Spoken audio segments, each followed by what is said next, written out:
ನಾವು ಯಾವಾಗಲೂ ನಗರ ಕೇಂದ್ರಿತ ಮಾತುಗಳನ್ನು ಹೆಚ್ಚಾಡಿಬಿಡ್ತೇವೆ. ಹ್ಮ್. ನಾನೊಬ್ಬ ಪರ್ಯಟಕ, ಪ್ರವಾಸಿ, ಯಾವಾಗಲೂ ಉಪವಾಸಿಯೂ ಹೌದು, ಪ್ರವಾಸಿಯೂ ಹೌದು.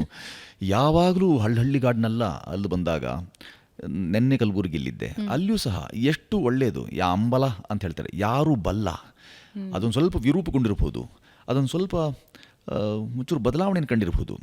ಆದರೆ ಆ ಥರದೆಲ್ಲ ಬದಲಾವಣೆ ವಿರೂಪಗೊಂಡದ್ದು ಸಹ ಮೂಲಕ್ಕೆ ಪೆಟ್ಟಾಗದ ರೀತಿಯಲ್ಲಿ ಹಿಂಗೆ ಇಟ್ಕೊಂಡಿರ್ತಾರೆ ಅವರು. ಎಷ್ಟು ಚಂದ, ಇಲ್ಲೇ ಸನಿಹ ಐತ್ರಿ ಅಂತಾರೆ ಅವರು. ಸನಿಹ ಅನ್ನೋದು ನಾವು ಬಳಕೆ ಮಾಡೋದಿಲ್ಲ ನಮ್ಮ ಹತ್ರ ಅಂತ ಪ್ರದೇಶದಲ್ಲಿ. ಹೇಳ್ತೀವಿ. ಸಮೀಪ ಬಳಕೆ ಮಾಡೋಲ್ಲ, ಸನಿಹ ಬಳಕೆ ಮಾಡೋಲ್ಲ. ಇವೆಲ್ಲವನ್ನ ಗ್ರಾಮ್ಯ ಪ್ರದೇಶದಲ್ಲಿ ಅಥವಾ ನಮ್ಮ ಈ ಅವಿಭಜಿತ ಅಥವಾ ಅಖಂಡ ಕರ್ನಾಟಕ ಇದೆಯಲ್ಲ, ಅಲ್ಲಿ ಮೂಲೆಗೆ ಹೋದಾಗಲೂ ಸ್ವಲ್ಪ ನಿಮಗೆ ಕನ್ನಡ ಸುಪುಷ್ಟವಾಗಿ ಕಾಣಿಸಿಗುತ್ತೆ. ಆಗೆಲ್ಲ ನೀವು ಸಂತೋಷ ಪಡ್ಬೋದು. ಬರಬಟ್ಟೆ ಅಂತ ಕರೀತಾರೆ. ಬರ ಅಂದ ತಕ್ಷಣ ಒಣ ಅಂತ ಅರ್ಥ ಆಗುತ್ತೆ. ಈ ಥರ ಹಳ್ಳಿಗಾಡಿನಲ್ಲಿ ನಾವು ಯಾವಾಗಲೂ ನಮ್ಮ ಮಾತಿರೋದೇ ನಗರ ಕೇಂದ್ರಿತವಾಗಿ. ಹಳ್ಳಿಗಳಿಗೆ ಹೋದಾಗ ದೀಪ ಹೊತ್ಸು ಅಂತಲೇ ಈಗಲೂ ಹೇಳೋದು. ಎಷ್ಟು ಚೆನ್ನಾಗಿ ಹೇಳ್ತಾರೆ, ದೀಪ ಹೊತ್ತಿಸು ಅಂತ ಹೇಳ್ತಾರೆ. ಆ ಎಲ್ಲವೂ ನೋಡಿದಾಗ ಮನಕ್ಕಿಂತ ಆನಂದ ಆಗುತ್ತೆ ಅಂತಂದರೆ, ಹಾಗೆ ಭಾಷೆ ಸುಲಭವಾಗಿ ಸತ್ತಿ ಬಿಡೋಲ್ಲ, ಯಾರೂ ಸುಲಭವಾಗಿ ಸಾಯೋಲ್ಲ.